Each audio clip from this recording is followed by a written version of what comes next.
ಎಲ್ರಿಗೂ ನಮಸ್ಕಾರ. ಧ್ವನಿ ಕನ್ನಡ ಯೂಟ್ಯೂಬ್ ನ್ಯೂಸ್ ಚಾನಲ್ಗೆ ಸ್ವಾಗತ ಸುಸ್ವಾಗತ. ಇವತ್ತು ನಾವು ಒಂದು ವಿಶೇಷ ವ್ಯಕ್ತಿತ್ವದ ಪರಿಚಯವನ್ನು ಮಾಡಿಕೊಡಲಿದ್ದೇವೆ. ವಿಶೇಷ ವ್ಯಕ್ತಿತ್ವ ಅಂದರೆ ಶಿಕ್ಷಣ ಕ್ಷೇತ್ರದಲ್ಲಿ ಹೊಸ ಕ್ರಾಂತಿಯನ್ನು ಸೃಷ್ಟಿಸಿದ ಖಾನ್ ಸಾರ್ ಎಂಬ ವ್ಯಕ್ತಿಯ ಕುರಿತು ನಾವು ಮಾತಾಡಲಿಕ್ಕೆ ಹೋಗ್ತಾ ಇದ್ದೇವೆ. ಖಾನ್ ಸಾರ್ ಬಿಹಾರದ ಪಾಟ್ನಾದಲ್ಲಿ ಜನಿಸಿದವರು. ಪಾಟ್ನಾದಲ್ಲಿ ಒಂದು ಕೋಚಿಂಗ್ ಸೆಂಟರ್ನ ನಡೆಸ್ತಾ ಇರತಕ್ಕಂಥ ಖಾನ್ ಸರ್ ಇವತ್ತು ದೇಶದ ಒಂದು ಸೆನ್ಸೇಷನ್ ಅಂತ ಹೇಳ್ಬೋದು. ಯಾಕೆಂದರೆ ಖಾನ್ ಸರ್ ಹಲವು ರೀತಿಯಾದಂಥ ಕಾರ್ಪೊರೇಟ್ ಜಗತ್ತಿನ ಸ್ಪರ್ಧಾತ್ಮಕ ಪರೀಕ್ಷಾ ಕೇಂದ್ರಗಳಿಗೆ ಸವಾಲೊಡ್ಡಿ ತನ್ನ ಒಂದು ಮಿನಿಮಮ್ ಫೀಸನ್ನು ಕಲೆಕ್ಟ್ ಮಾಡಿಕೊಂಡು ಸಣ್ಣ ಪ್ರಮಾಣದಲ್ಲಿ ಸ್ಟಾರ್ಟ್ ಮಾಡಿದಂಥ ಕರಿಯರ್ ಗೈಡೆನ್ಸ್ ಸೆಂಟರ್ ಇವತ್ತು ವಿಶ್ವದಾದ್ಯಂತ ಹಲವು ಸುದ್ದಿಯನ್ನು ಮಾಡಿದೆ.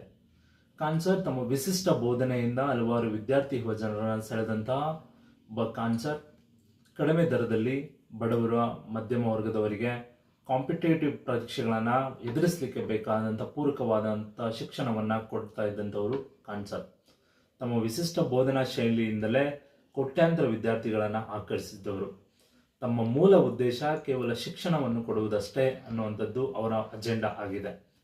ಖಾನ್ ಸರ್ ಬಿಹಾರದ ಪಾಟ್ನಾದಲ್ಲೇ ಹುಟ್ಟಿದವರು ಮತ್ತು ಈಗ ಪಾಟ್ನಾದಲ್ಲೇ ಗ್ಲೋಬಲ್ ಎಜುಕೇಷನ್ ಸೆಂಟರನ್ನು ಕೂಡ ನಡೆಸ್ತಾ ಇದ್ದಾರೆ. ಈ ಒಂದು ಸೆಂಟರ್ನ ಮೂಲಕ ಕೇವಲ 10,000 ರೂಪಾಯಲ್ಲೇ UPSC ಪರೀಕ್ಷೆಗೆ ತಯಾರಿಯನ್ನು ಮಾಡುವಂತಹ ಒಂದು ಕೆಲಸವನ್ನು ಖಾನ್ ಸರ್ ತಮ್ಮ ಕೇಂದ್ರದ ಮೂಲಕ ನಡೆಸ್ಕೊಡ್ತಾ ಇದ್ದಾರೆ.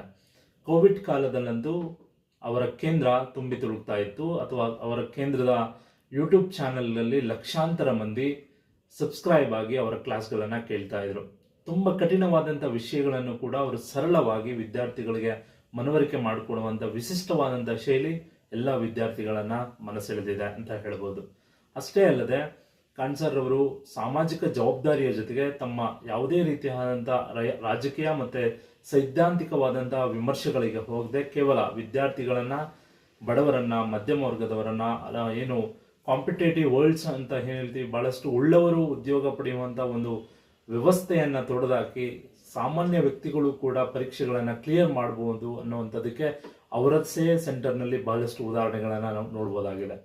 ಅಷ್ಟೇ ಅಲ್ಲದೆ 2026ರಲ್ಲಿ ನೀಟ್ ಪರೀಕ್ಷೆಯ ಅಕ್ರಮವನ್ನು ಪ್ರಶ್ನಿಸಿದ ಕಾರಣಕ್ಕಾಗಿ ಅವರ ಒಂದು ಕೋಚಿಂಗ್ ಸೆಂಟರ್ನ ಮೇಲೆ ಹಲವರು ದಾಳಿಯನ್ನು ಮಾಡ್ತಾರೆ. ಆ ಸಂದರ್ಭದಲ್ಲಿ ಅಲ್ಲಿನ ಸೆಕ್ಯೂರಿಟಿ ಗಾರ್ಡ್ಗಳು ಒಂದು ಬುಲೆಟ್ ಫೈರನ್ನು ಮಾಡ್ತಾರೆ. ಆ ಒಂದು ಕ್ರಮದಲ್ಲಿ ಖಾನ್ ಸರ್ ಇವತ್ತು ಜೈಲು ಪಾಲಾಗಿದ್ದಾರೆ. ಒಂದು ಶೈಕ್ಷಣಿಕ ವಲಯದಲ್ಲಿ ಒಂದು ಸಂಚಲನವನ್ನೇ ಸೃಷ್ಟಿಸಿದಂಥ ಒಬ್ಬ ವ್ಯಕ್ತಿ ಇವತ್ತು ಯಾವುದೋ ಒಂದು ಕಾರಣಕ್ಕಾಗಿ ಜೈಲು ವಾಸ ಅನುಭವಿಸ್ತಾ ಇರ್ತಕ್ಕಂಥ ನಿಜಕ್ಕೂ ಬೇಸರದ ಸಂಗತಿ. ಹೀಗೆ ಖಾನ್ ಸರ್ ಅವರ ಶೈಕ್ಷಣಿಕ ಕೇಂದ್ರದಲ್ಲಿ ಶಿಕ್ಷಣವನ್ನು ಪಡೆದಂಥವರು, ಅವರಿಂದ ಸ್ಫೂರ್ತಿಯನ್ನು ಪಡೆದಂಥವರು ಮತ್ತಷ್ಟು ಜನರಿಗೆ ಮಾದರಿಯಾಗಿರಲಿ ಅಥವಾ ಬಡವರು ಮಧ್ಯಮ ವರ್ಗದ ವಿದ್ಯಾರ್ಥಿಗಳಿಗೆ ಶೈಕ್ಷಣಿಕ ವಲಯದ ಬಗ್ಗೆ ಹೆಚ್ಚಿನ ರೀತಿಯಾಗಿ ಹಾಗೂ ಸ್ಪರ್ಧಾತ್ಮಕ ಜಗತ್ತಿನ ಬಗ್ಗೆ ಅರಿವು ಮೂಡಿಸುವಂಥ ಕೆಲಸವನ್ನು ಮಾಡಲಿ. ಈ ಥರದ ಖಾನ್ ಸರ್ ಅನ್ನುವಂಥ ವ್ಯಕ್ತಿಗೆ ರಾಜಕೀಯ ಮತ್ತು ಸೈದ್ಧಾಂತಿಕ ಭಿನ್ನಾಭಿಪ್ರಾಯಗಳಿಲ್ಲದೆ ಕೇವಲ ಶಿಕ್ಷಣವನ್ನೇ ನಾವು ಜನರಿಗೆ ಕೊಡಬೇಕು ಅನ್ನೋ ಉದ್ದೇಶವನ್ನು ಇಟ್ಕೊಂಡಂತಹ ಸಾವಿರಾರು ಖಾನ್ ಸರ್ಗಳು ನಮ್ಮೆಲ್ಲರ ಸಮಾಜದಲ್ಲಿ ಹುಟ್ಟು ಬರಲಿ ಅನ್ನೋವಂಥದ್ದು ನಮ್ಮೆಲ್ಲರ ಆಸೆ. ದಯವಿಟ್ಟು ಈ ವಿಡಿಯೋ ಇಷ್ಟ ಆಗಿದ್ರೆ ಲೈಕ್ ಮಾಡಿ, ಶೇರ್ ಮಾಡಿ, ಸಬ್ಸ್ಕ್ರೈಬ್ ಮಾಡಿ.